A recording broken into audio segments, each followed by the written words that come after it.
Welcome to the Grow Your Business and Grow Your Wealth podcast with Gary Heldt. Gary is an expert in helping business owners put together a plan that will provide a better future for their businesses, themselves, and their families. On the podcast, Gary interviews other professionals who share his vision, and together they share secrets and strategies any business owner can use to build a better financial foundation for your business and your life.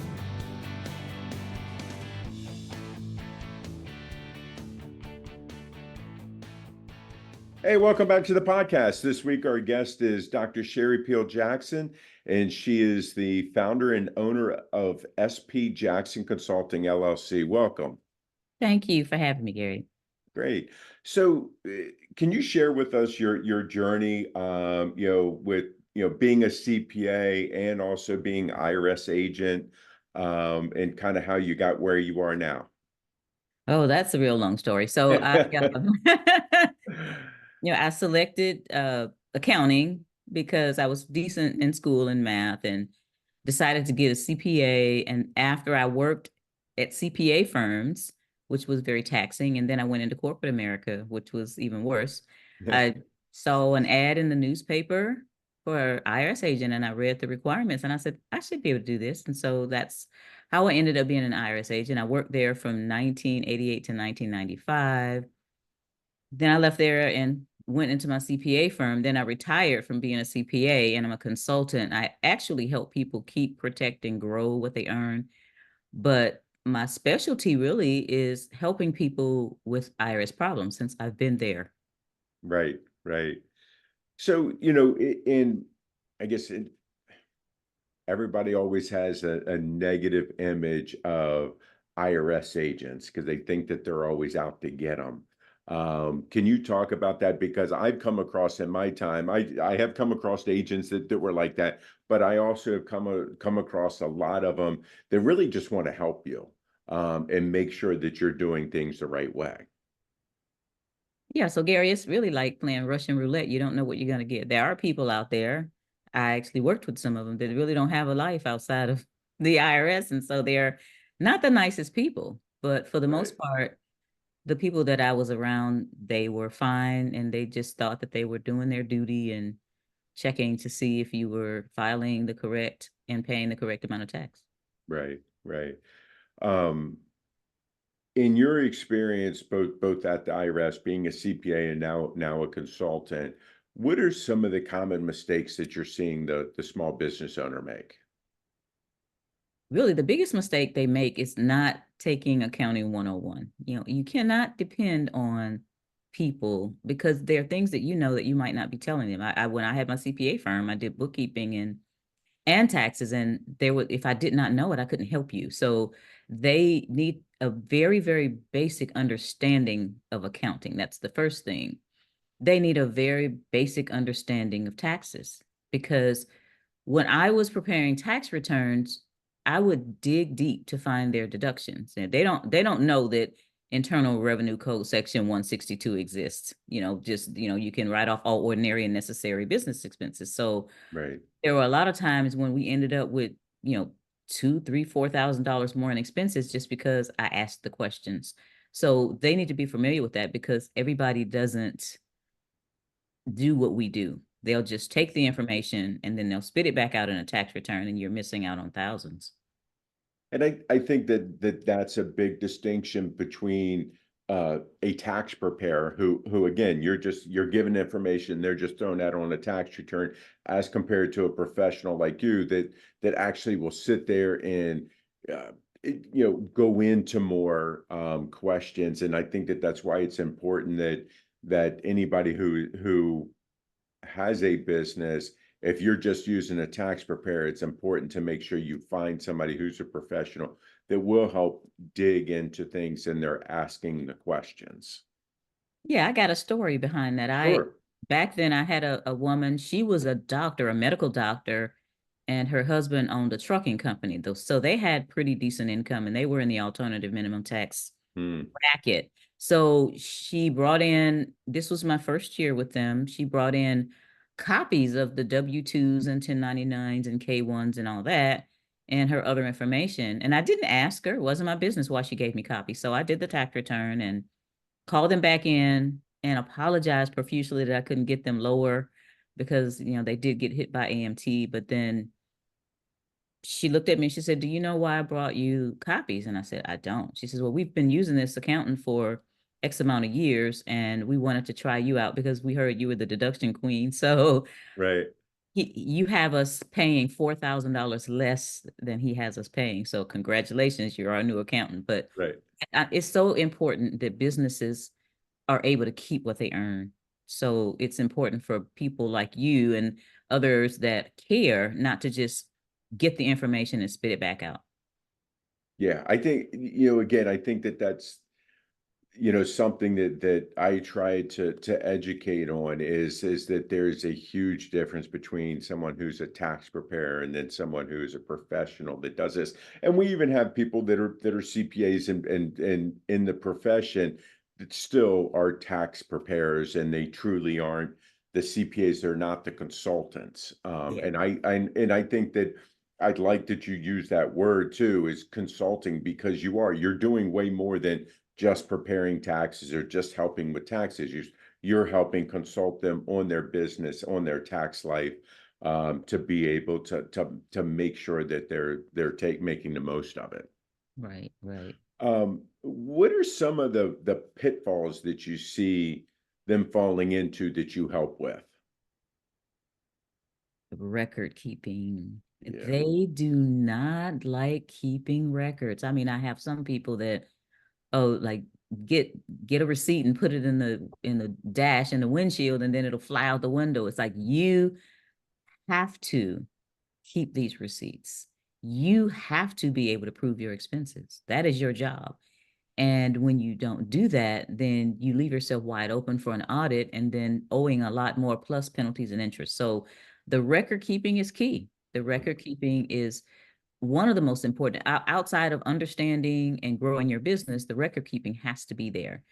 One tip that I tell my clients is, Gary, they have these disappearing receipts these days. Uh-huh.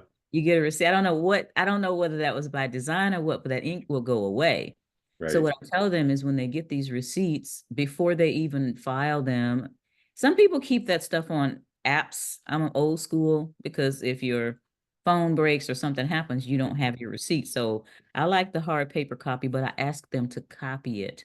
Yeah. You get a copy of it, even if it's 3 or 4 of them. Like if you go to the post office and you got to mail some things, gather 3 or 4 together and put them on just regular paper, copy them, staple the original so you have the original. But if it fades away, at least you have a copy there. That's very important.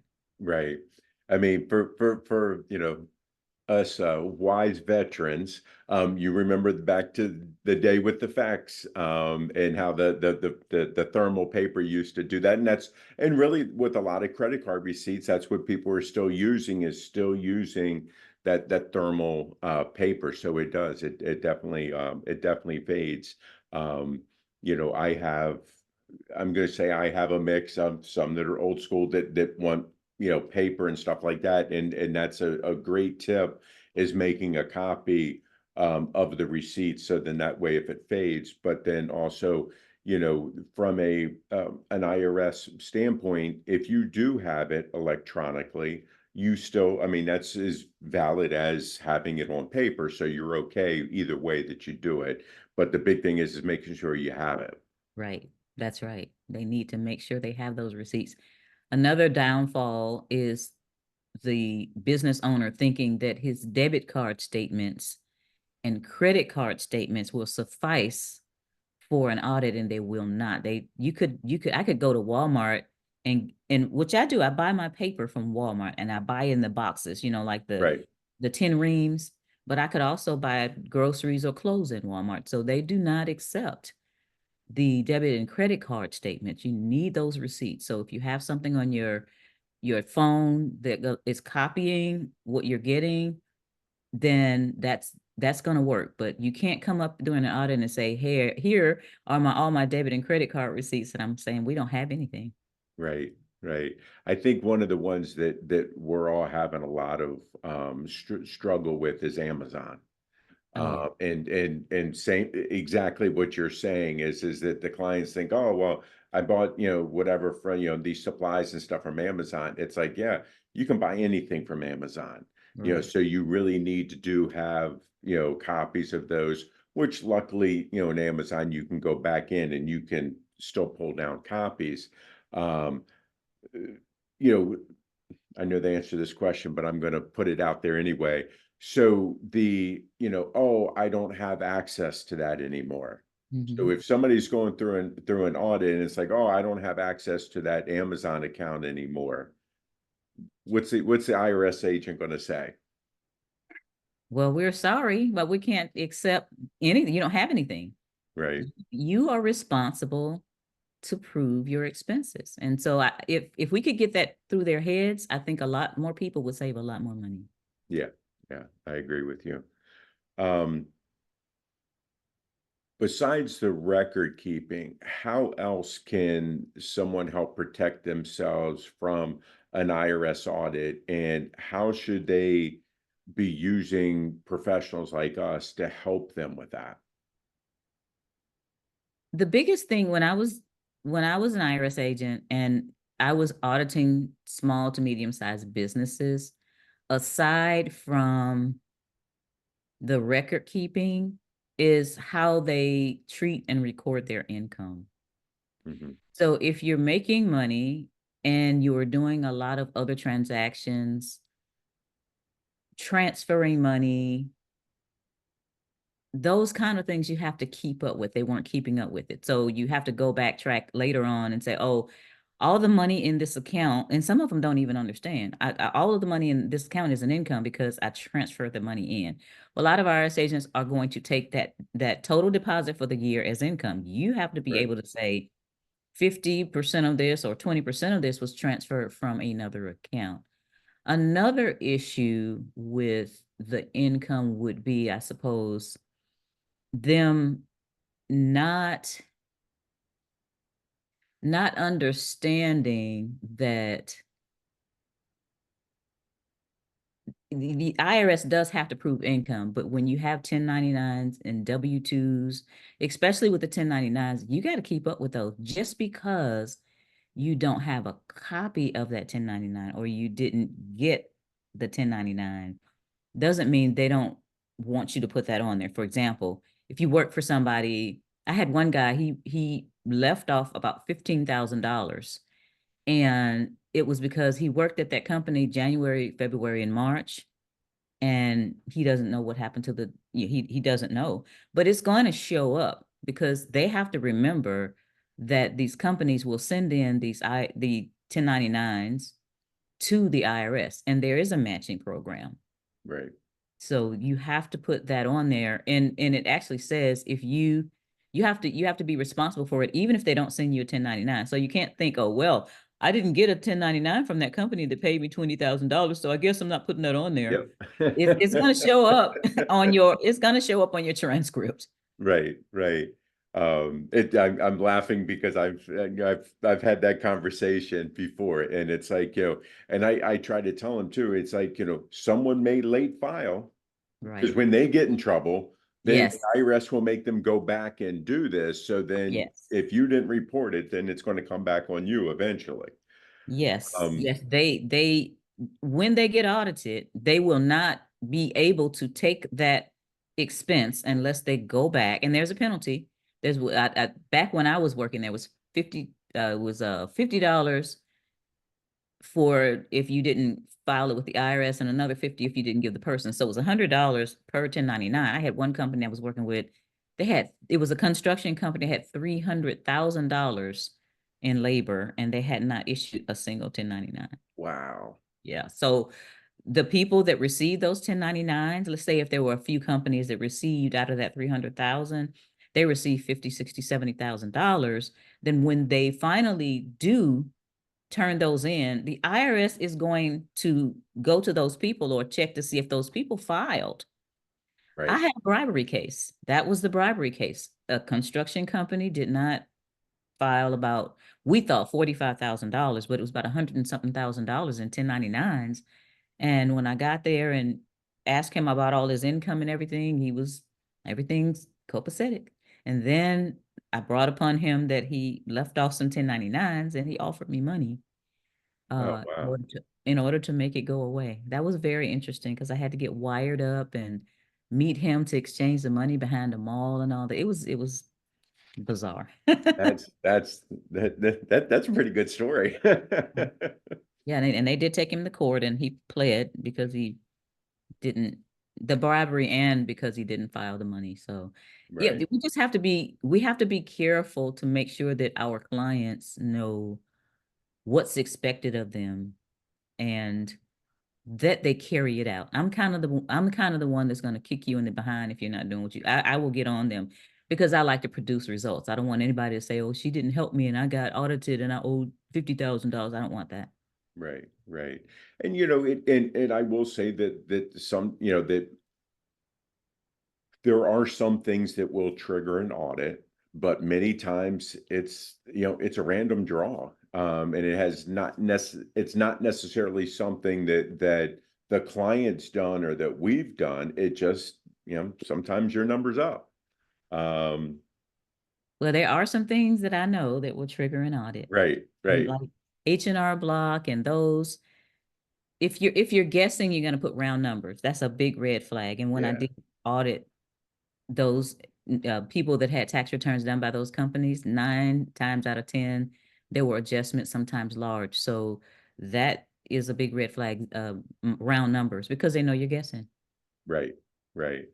Um, from a I run into this a lot. So someone was a sole proprietor, and then now they have, I'm going to say, graduated to you know, to be an S corp or C corp or partnership. What are the requirements? Because I run into this all the time. The requirements of them actually keeping books and records. I mean, even I know you're supposed to still when you're Schedule C, but what are the requirements, you know, once you become, you know, more you know, S corp, C corp, or partnership? Well, because the corporation is a separate entity, then you've moved up a whole nother level. Hmm. You have to keep records meticulously. You have to have minutes from your board meeting. So you're required to have meetings. You're required to not pierce the corporate veil. And Gary, that's the biggest thing. Yeah, Usually I don't advise a client to start out with a corporation. They say, "Oh, I'm going to start a business and I'm going to incorporate," because I do help people start businesses. No, let's start out with gradually with your, sole proprietorship. And then I explain to them about piercing the corporate veil. And what that is that you can't use the money from your S Corp or your C Corp for personal reasons. Let's go back to that Walmart example. If I want to use my debit card for my company and I'm a sole proprietorship, it's no problem. But when you have a corporation, you can't go in there and buy stuff and put personal stuff on the corporate card because that will get you into a lot of trouble. When you pierce the corporate veil, you take away the protection that a corporation gives you. So that's a major, major issue.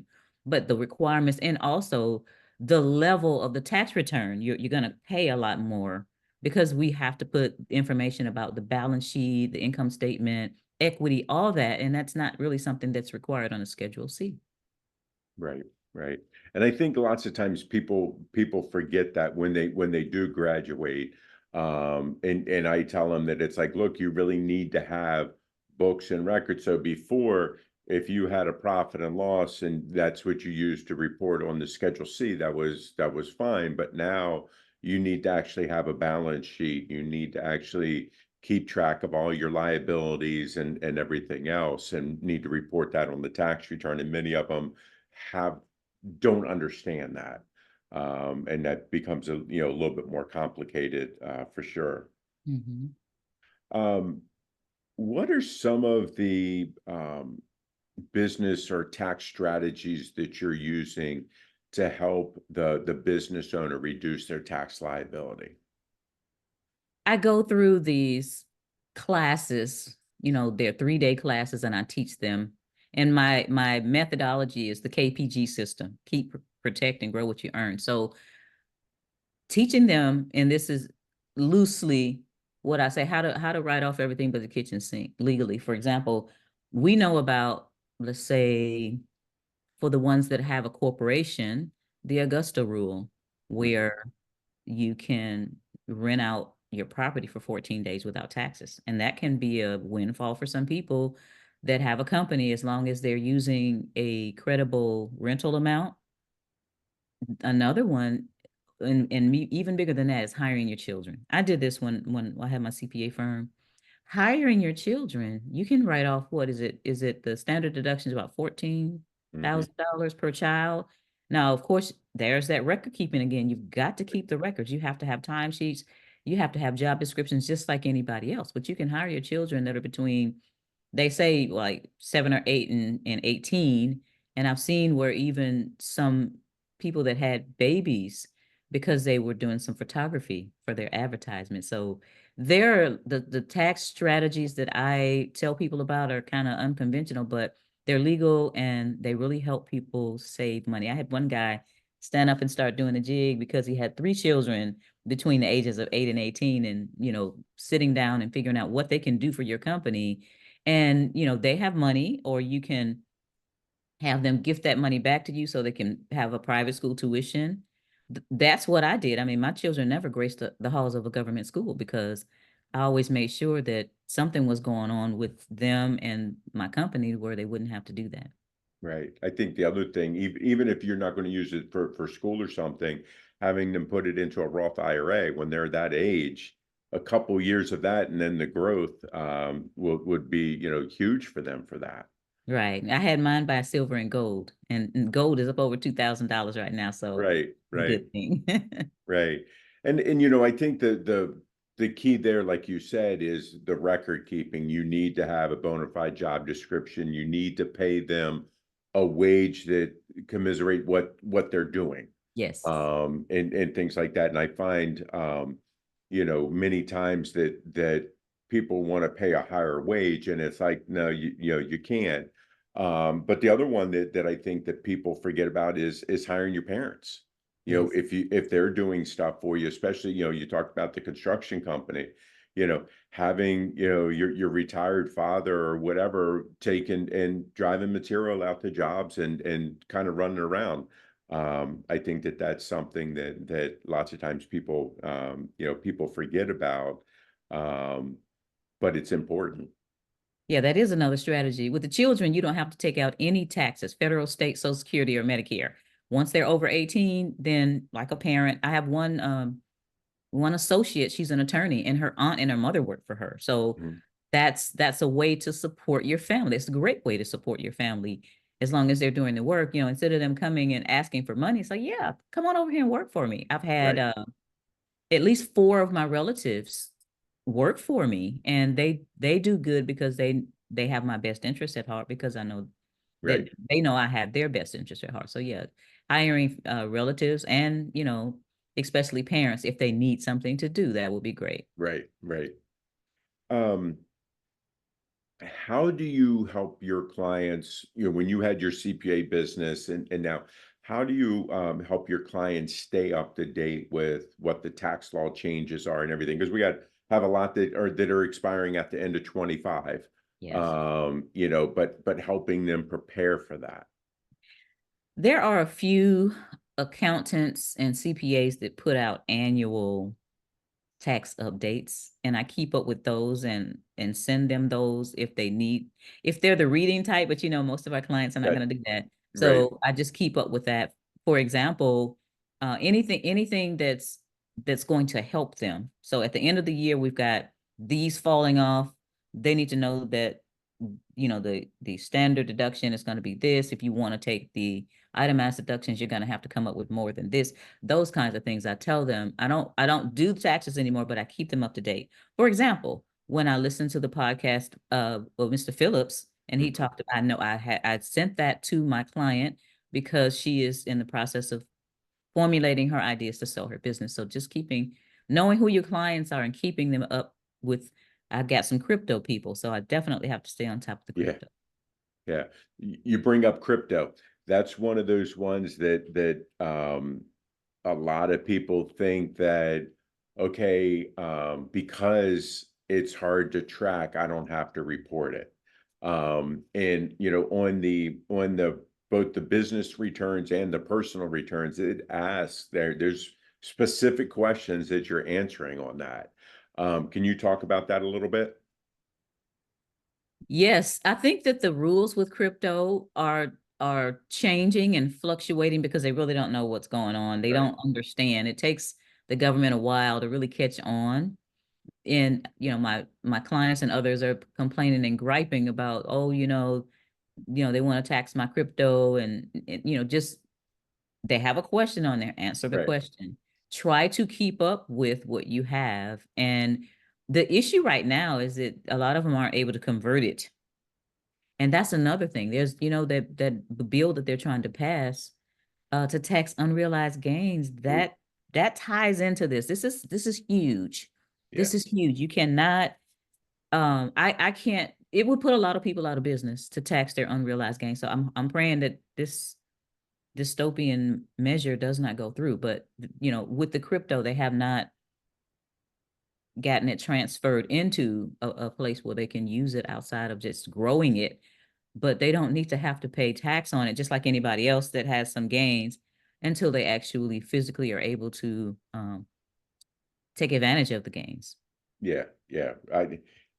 I'm quite concerned about that bill also, because if we have to start paying tax on unrealized gains, I'm terrified of that because it's like, okay, the market's up today and then it's down tomorrow, type thing. So does that mean that, when the market goes back down, I'm only going to get the write off $3,000 where before, and Yeah. it's I think because they're talking about even doing that on houses and stuff like that. So it's just like, okay, so somebody's lived in their house all of their life, and now all of a sudden they have to pay gains, unrealized gains on that. They're not going to have the money to pay the tax. So They're not. now they're going to lose their home because of this. And it just, I mean, to me, it doesn't make sense at It all. makes no sense Um, whatsoever. you And, know, and there will be a lot of people that lose their homes. There will be a lot of businesses that go out. But yeah, I believe that between the banks and everybody that's involved, it doesn't want it to happen. Let's just pray that it doesn't. yeah, yeah. Um,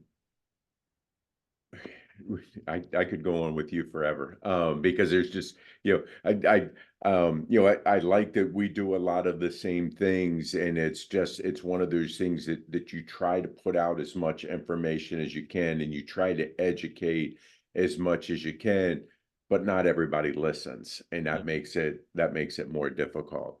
Yes. Um, what have I not asked you that you wish I had?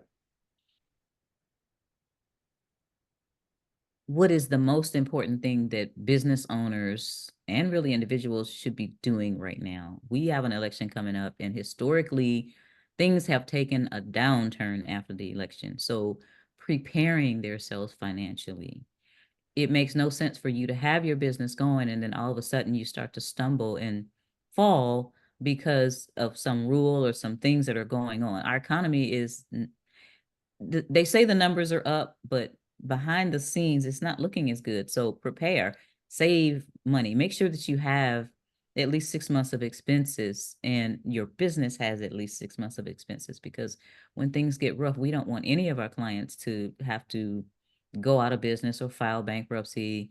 But just happy days are here again. That song is not always going to be playing. So that's what I see in a lot of people. They think everything's going to stay the same and it's not. So just get prepared. That's the thing that they need to do. Yeah, I think, as it's, they can make the numbers say anything that they want, depending on what the narrative is that they want. And it doesn't make any difference who's in office, that can happen. So, you really need to prepare and take care of yourself because they're not going to. Right. That's the bottom line. They're Right. not going to. You need to do it yourself.